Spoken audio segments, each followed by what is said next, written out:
Welcome students. आज का हमारा टॉपिक है valuation of goodwill and let's understand the meaning of goodwill first of all. So what is meaning of goodwill? Goodwill is a good name or you can say a reputation of a business. Good name or reputation of a business which helps in earning more profits. जो business को help करती है ज्यादा से ज्यादा profits earn करने के अंदर। सो दिस इज गुडविल। अब गुडविल को और समझे क्या, जैसे कि इज्जत, नाम। जैसे कई लोग बोलते हैं कि हमारा नाम चलता है मार्केट के अंदर, कोई ये वैसी चीज है। इज्जत, रिस्पेक्ट होना किसी बिजनेस की एक मार्केट के अंदर। अब इसका दूसरा मतलब क्या है? गुडविल होने का मतलब है बिजनेस में प्रॉफिट्स हो रहे हैं। अब बिजनेस में प्रॉफिट्स कब होते हैं? जब बिजनेस के पास कस्टमर्स ज्यादा जाएंगे। कस्टमर ज्यादा जाएंगे, सेल होगी। सेल होने से डायरेक्टली प्रॉफिट इंक्रीज होगा बिजनेसमैन का। सो यहां से ही गुडविल बनती है। तो आइए आगे चलते हैं। लेट्स अंडरस्टैंड द फीचर और nature of goodwill. So the very first feature is goodwill is an attractive force which attract customers. अब अपनी मार्केट के अंदर देखना आप सभी कि एक दुकान तो ऐसी होगी जहां पर हर कोई जाता है, हर कोई वहां पर जाएगा, वहीं से ही सामान खरीदेगा, उसके कुछ रेगुलर कस्टमर्स होते हैं। सो वो क्यों बनते हैं? Because of the goodwill. So this is very first feature of goodwill, that goodwill is a attractive force. Goodwill attract customers. Let me write over here. Attracts customers. The very second feature is it is an intangible asset. Now what is intangible assets? Intangible assets are those assets which cannot be seen, जिसे हम देख नहीं सकते. These are intangible assets. तो in the same sense, goodwill is an intangible asset. Goodwill को भी हम देख नहीं सकते। Second point, I hope it is clear. Third is can not be seen. These are interrelated. Goodwill को हम देख नहीं सकते because it is an intangible asset, but can be purchased और सोल्ड। इसको हम खरीद सकते हैं, इसको हम बेच सकते हैं। जिसे कई लोग क्या करते हैं, फ्रेंचाइजी परचेज कर लेते हैं। तो फ्रेंचाइजी परचेज करने से क्या होगा? उन्होंने एक फर्म का नेम परचेज कर लिया, या फिर किसी ने एक रनिंग बिजनेस परचेज कर लिया, बिजनेस को टेक ओवर कर लिया। सो यहां से परचेज एंड सेल होती है goodwill. Let's move ahead towards fourth feature, that is positive relation with profit. तो व्हाट डज इट मीन? हमने अभी जब हमने मीनिंग ऑफ गुडविल समझा था, यहां पर एक बात की थी, प्रॉफिट्स होने से गुडविल की वैल्यू बढ़ती है। प्रॉफिट्स होने से गुडविल की वैल्यू बढ़ेगी। What does it mean? Profits अगर इंक्रीज होंगे तो गुडविल भी इंक्रीज होगी। And this creates a positive relation of profits with goodwill, or you can say goodwill with profit. So goodwill कैसे इंक्रीज होगी? जब प्रॉफिट्स इंक्रीज होंगे।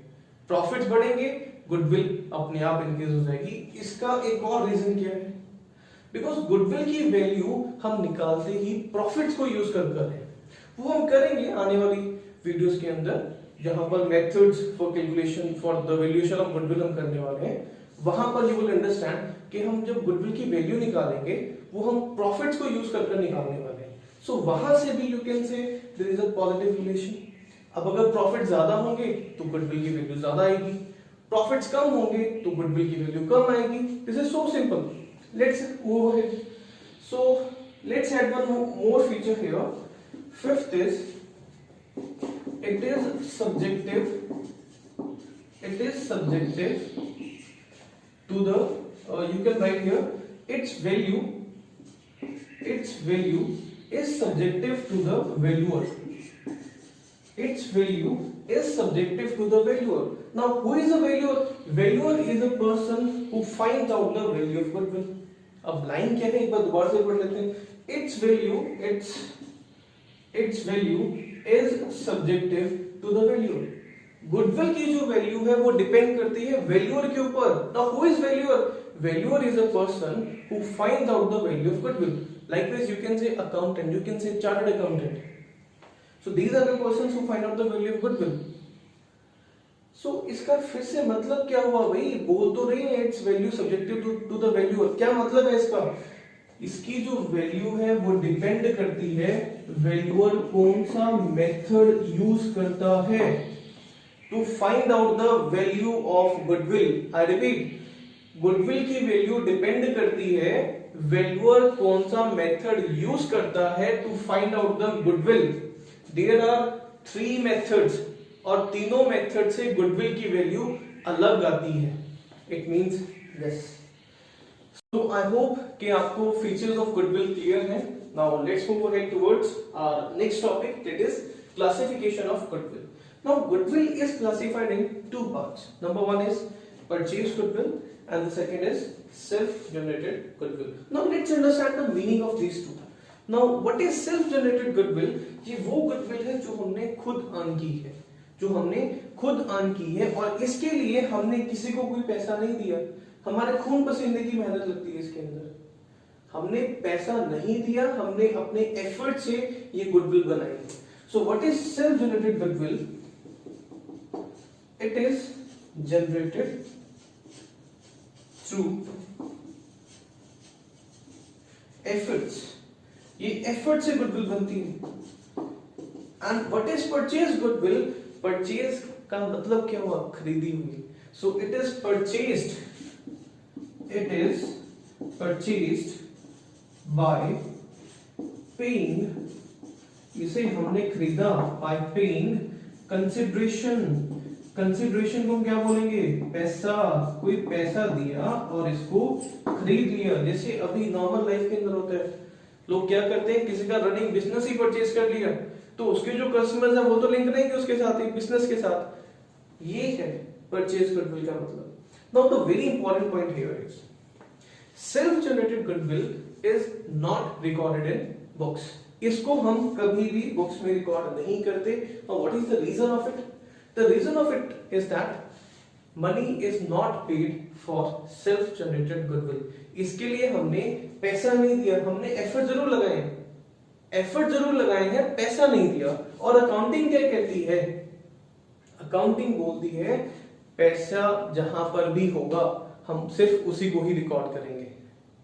जहां पर मनी इन्वॉल्व हो जाएगी हम उन्हीं ट्रांजैक्शन को रिकॉर्ड करेंगे। या जो लोग बिजनेस ट्रांजैक्शन को +1 के अंदर पढ़ी होगी, so it is not recorded in books.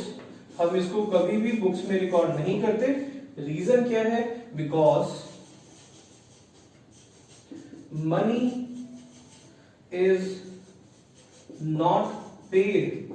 Because इसके लिए हमने पैसा नहीं दिया। पैसा नहीं दिया तो बिजनेस ट्रांजैक्शन नहीं हुई, और बिजनेस ट्रांजैक्शन नहीं हुई तो हम इसे रिकॉर्ड क्यों करेंगे? अकाउंटिंग का बेसिक रूल, इसीलिए हम इसे रिकॉर्ड नहीं करते।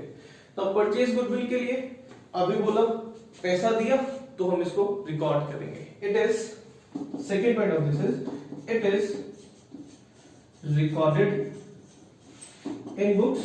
हम इसको बुक्स में रिकॉर्ड करेंगे। क्यों रिकॉर्ड करेंगे? Because money is paid. Because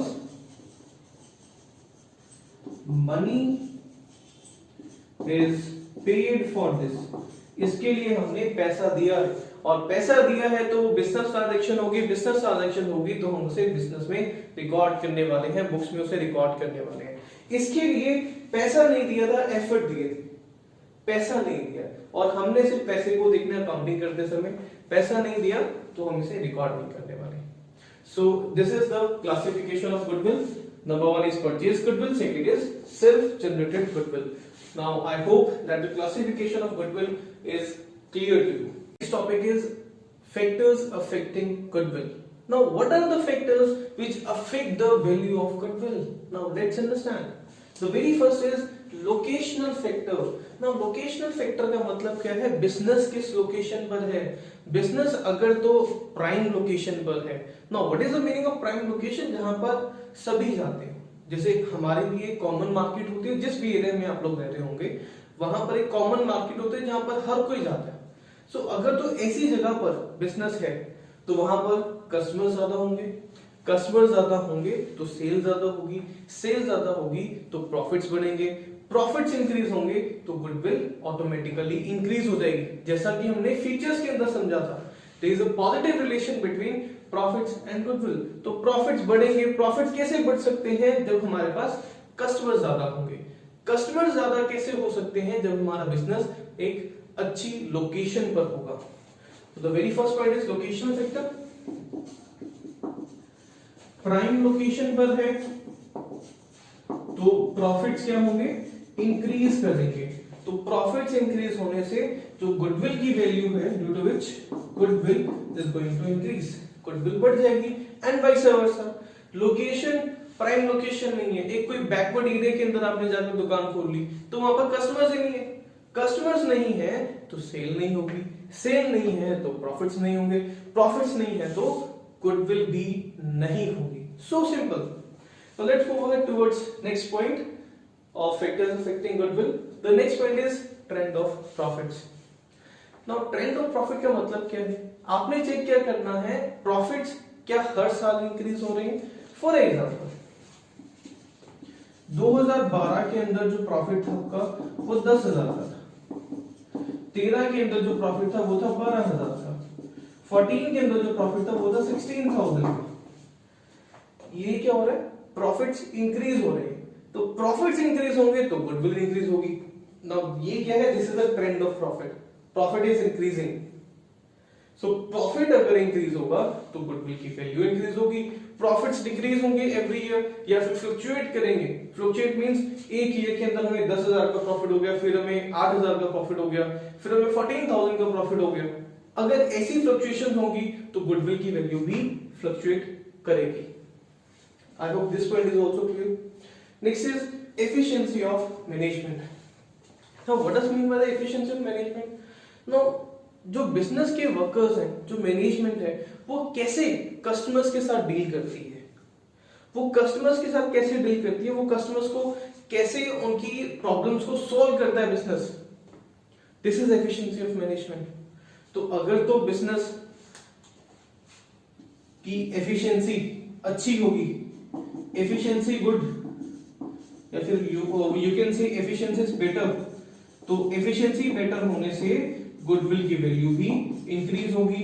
and you can से vice versa here, management efficient नहीं होगी, मैनेजमेंट सही टाइम पर काम खत्म नहीं कर पा रही होगी तो प्रॉफिट्स नहीं होंगे, प्रॉफिट्स नहीं होंगे तो गुडविल भी नहीं होगी। So these are the three factors and others you can say other factors. So here यहां पर आप क्या लिख सकते हो, the very first point is after sale services. सामान बिकने के बाद आप कैसी सर्विसेज देते हो, after sale services and so on. So these are the factors affecting goodwill. And इसके बाद हमारा एक छोटा सा टॉपिक हम और करेंगे, मींस वो टॉपिक की सिर्फ इंट्रोडक्शन होगी आज की वीडियो के अंदर। नेक्स्ट वीडियो के अंदर हम उसे इलैबोरेटेड वे के अंदर समझेंगे। And so here our next topic is methods for valuation of goodwill. Now there are three methods for valuation of goodwill, वो देखते हैं। Methods for valuation of goodwill. Now there are three factors. Now what are these three factors? The very first is average profit method,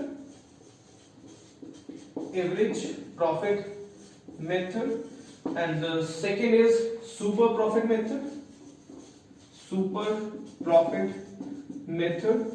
and the third one is capitalization